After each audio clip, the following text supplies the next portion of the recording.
Dzogchen Today podcast. Welcome to Dzogchen Today's podcast. This series of Dzogchen in everyday life is designed for us to get more familiar with the Dzogchen view and what it can bring in our daily life through personal sharings and short practices. Hello, welcome to this Dzogchen in Everyday Life podcast. My name is Marie-Laure and I am very delighted to be with you today. So today I'm more than happy to welcome our two special guests, Mila Khyentse. Hello. Hello, and Christophe Renard. Hello. Hello. Thank you very much to both of you for joining us. Thank you for having us again. Yes, again, it's a great pleasure. So let me introduce you briefly. Mila Khyentse, you are a trained scholar, consultant, and teacher of Dzogchen. And you have been traditionally trained in the Himalayas and in Europe as well. And I think you are a lineage holder. I try to be, yes. Okay. Not easy task. I can imagine, yes. And Christophe Renard, you have a degree in musicology, and you also trained in psychology and in therapeutic and business coaching. Yeah. That's correct. And you currently work as a trainer in a coaching school alongside your profession as a musician. Yeah, exactly. Teacher and musical director. And you encountered Buddhism, I think, quite some time ago, at the age of 20. That's correct. Yeah. And you've been committed to this path ever since.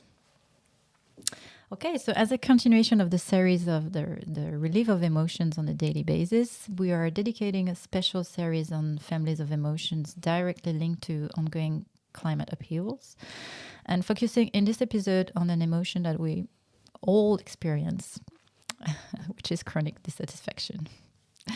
So talking about this chronic dissatisfaction, we can easily observe that in our modern societies, there is this insatiable thirst for consumption of all kinds, for always more, sometimes even to the point of addiction, to food or clothes or travel, drugs, work, screens, whatsoever. And in all these cases, the mechanism seems quite similar, which is a compulsive consumption frenzy to try to compensate for chronic dissatisfaction, or to put it in another way, an absence of satisfaction and contentment with what we already have. So, and probably the climate change that we are observing is perhaps not unrelated, but that's maybe another topic. So, faced with this insatiable desire to look outside for what could satisfy us inside, one type of possible reaction is therefore a bulimic consumption. And the fact of enjoying everything to the fullest faster because we only have one life to live. So maybe, Christophe, could you share your personal or professional experience on this topic? Describe. Yes. I'm trying because English is not my first language. I can observe this mechanism in my job. For example, as pianist player, we want every day more. We want to practice more. We want to progress every day more. And there is like between all the musicians, there is comparison. Competition between all the musicians, and we want more, and it's like a hungry ghost, because you want more, and you can be satisfied for a short time, but after it starts again. And I can observe that in my life with, for example, the food. You have a very great dinner with friends, and it's very sympathetic, very good food.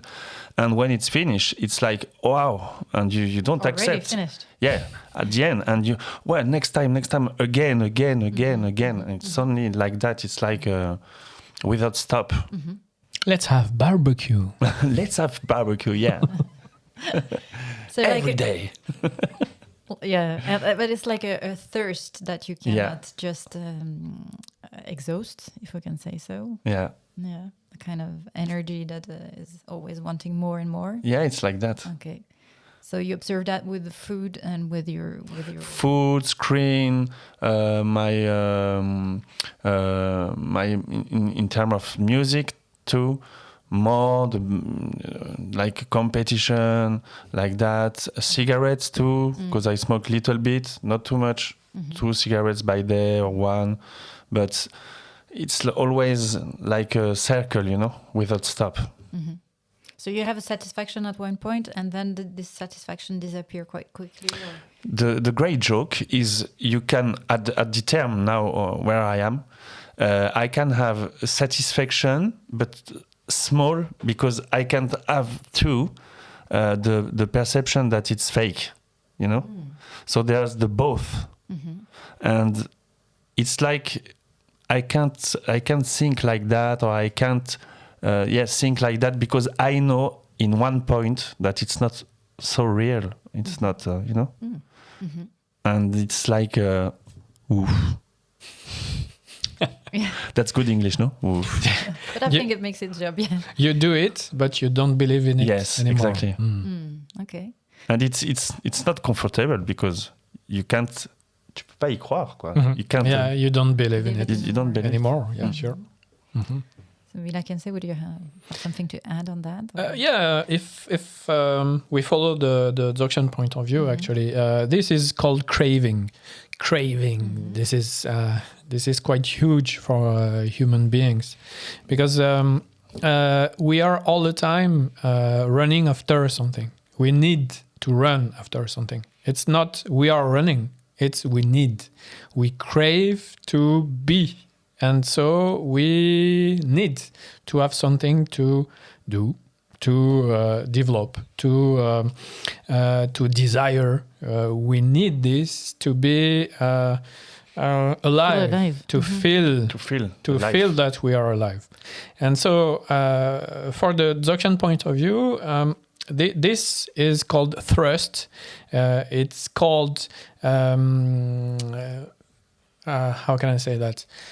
Not being able to do something else, and it's really connected to the becoming state as human beings, or as sentient beings in general.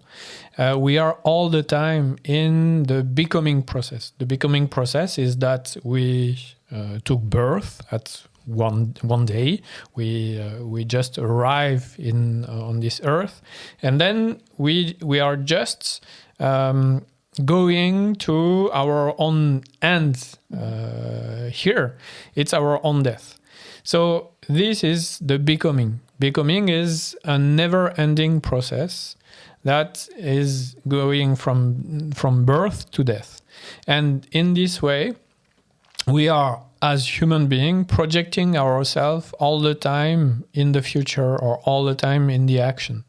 Because we need that to feel that we are living and not going to the end of life. So it's very natural. It's nature is a bit tricky in the Dzogchen tradition, but we can say that it's just inside our condition. Yes. It's just part of our condition as beings, as sentient beings. So this craving process can develop into extreme actions, into extreme emotion. Addiction. Do not. In fact, we are all, as human beings, we are all addicted to life. This is our main addiction, and it's the strongest drug ever for us. So we need to live, and to be able to do that, we just focus onto everything that we think this is life. Smoking, drinking. Oh yeah. Having a smoke with friends. Or strong emotions as well. And this is why we need sometimes something more consistent than just the drink or the food. And this is the drug problem. etc., etc., etc. So this craving aspect of ourself is what define ourselves as sentient beings for the Dzogchen point of view, as well as the Buddhist point of view as well. So this craving makes us continue, makes us living again and again and again. This is why craving is about wanting to have more, because we need to live more. This is the main point in the Dzogchen tradition. Okay. Mm-hmm. Plus, okay. Yeah. And I think there's always there's a sense of time with passing. Yep. Sure. And time is passing, and we won't accomplish. We won't make something because time is running. Yes. And we need to achieve. Yes. Yes. Mm-hmm. We need to get achievement before it's too late. Yes, for sure. So because it can give a sense of life, purpose of life. Actually. Yeah. Mm-hmm. Mm-hmm. So Dzogchen is even questioning this purpose of life. Yes, right? Exactly. Well, is the purpose of life just continuing to live? And for the Dzogchen tradition, not at all. So it's a very radical point of view. Yeah, sure. It's a radical point of view because from the Dzogchen perspective, continuing like this is just continuing to suffer. You know, wanting more and more and more is just leading us to more and more and more suffering. So the Dzogchen is really clear about that. Actually, our nature is not in the becoming process. It's somewhere else. It's not there. It's not entangled in the dynamic process, but it's just here and now. But in order to just witness that, to just realize what is our true nature, we need to remain here and now. And with this craving sensation we have, it's really impossible. Yeah. So you have to train to do that. Again, training. Well, so maybe Christophe, could you have you ever observed any improvement in your relationship with this craving or this thirst, as we said, since you practice Buddhism for quite some time? Do you have any maybe a trick or a practice that helps? A trick, yeah. What I can observe after years is that meditation create an inner space, and which this inner space, it's more easy or less difficult, I don't know in which way, more easy to see what's happening inside of us in terms of thoughts or emotions. Sometimes it's very strong, so it's like bam and you can't move, okay? But all the emotions, all the thoughts, as if you have more space inside, it's quite more easy to see clearly. And I've got a special example. You have a cupboard, and you have 5 trousers, 5 shirts, and 5 pullovers. But the cupboard is very, very, very small. So all the trousers, the clothes are very, very entassés. They are very tangled. Very tangled. If you take the 5 trousers, the 5 shirts, and the 5 pullovers, and you put in a very large cupboard, there are a lot of space. And for me, it's the same with the thoughts and the inner space. I've got this trick, and another one is more by the reflection, which is coming from the Dalai Lama. And he said, when you engage to action, think all the time to the consequences. So for me, I took the freedom to say, okay, I can do that, for example, point A, or I can do that, point B, and the two ways have consequences, and I choose my actions in terms of the consequences. So you're all the time choosing the worst? No. No. I try. So it means that you take a step back and you give a thought about the situation, and then consciously I try. Okay. As more as possible. Okay. Actually, this is one of the main points in the meditative process. First of all, you try when you start training in it, you try to regain some space, just thinking space. Having the openness again to think in a straight way, not just be a slave. From your emotions or your sensation. And actually, this is the first keystone of the practice, regaining some space in your mind. And this is a really, really important point. And it might take some time because you are practicing for 20 years. So maybe it can give a bit of perspective on the path and to develop some passions probably on You need to, yes. In this way like that, and in other way, all these years is like understand how we are, how we functionate. Yeah. So maybe Mila, Khyentse, Rinpoche, could you share a practical exercise that could allow actually, there is one that is really complementary to what Christophe you gave us, is something really direct, and it's more in the Dzogchen way or in the Dzogchen perspective. When you are thirsty, when you want to drink, and when you want to just drink some water, for example, instead of just having the glass and just drinking like this, when you are going to grasp your glass, you just stop your movement.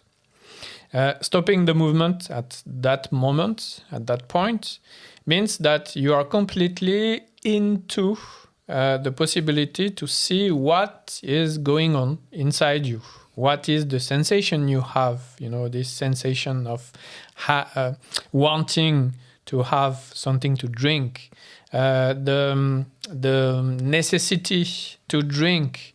What is really the movement? We could say that is. Yeah, but it's more than the movement. It's a mix between an unseen intention, an emotion like, "Oh, I need to drink," and the sensation that is like drowning you or drowning your thoughts into this sensation. So when you just stop the movement like this, it's like, you have a blank state. It's like a shock. And when it stops like this, you are able to see two things. So the first one that we were just talking about, the sensation, etc., etc. And the second one is that the thirst is not an obligation. The anguish, the craving is not an obligation. If you just stop like this, you see that, if you stop, then nothing happens. You are not drinking, but nothing is happening to you.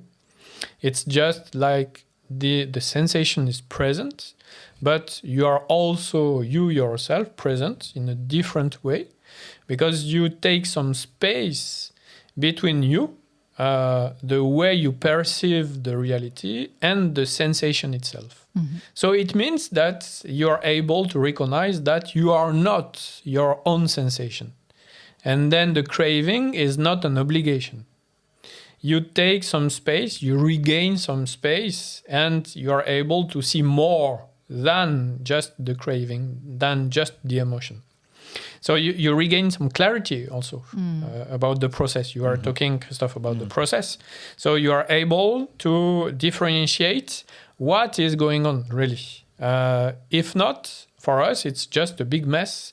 Everything is entangled, the thoughts, the emotions, sensations, everything. And when you just stop the movement like this, then it's like everything that is released at once. It's not one thing, craving, thirst. It's several things. Thoughts, sensation, emotion, the intention, the object itself, the glass full of water, etc., etc., etc.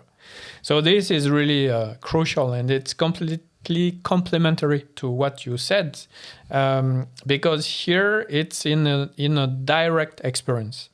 Then you can just do it, and then after, as you said, think about the consequences of the act, to try to determine what is in this process.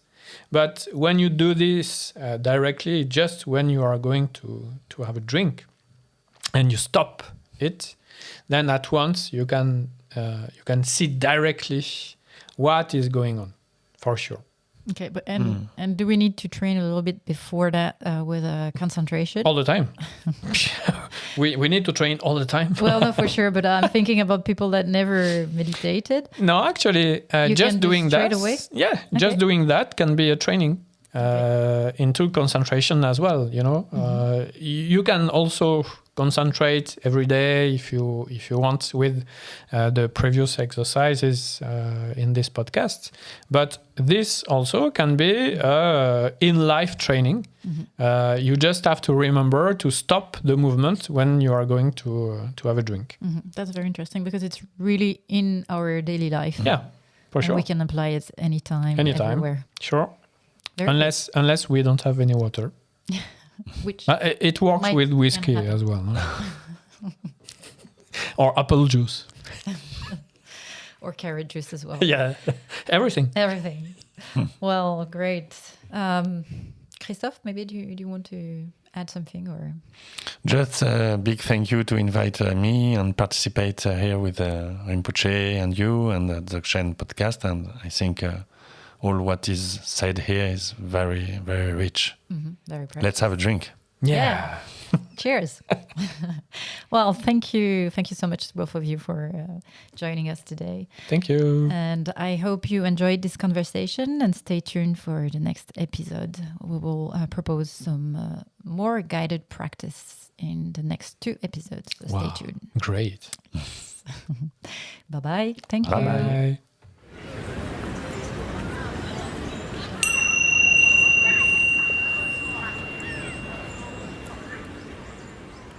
You can find more episodes on your website, dzogchentoday.org. If you enjoyed this episode, please rate and review us on your favorite podcast app and share it with your friends. We will be pleased to receive your feedbacks on podcast@dzogchentoday.org.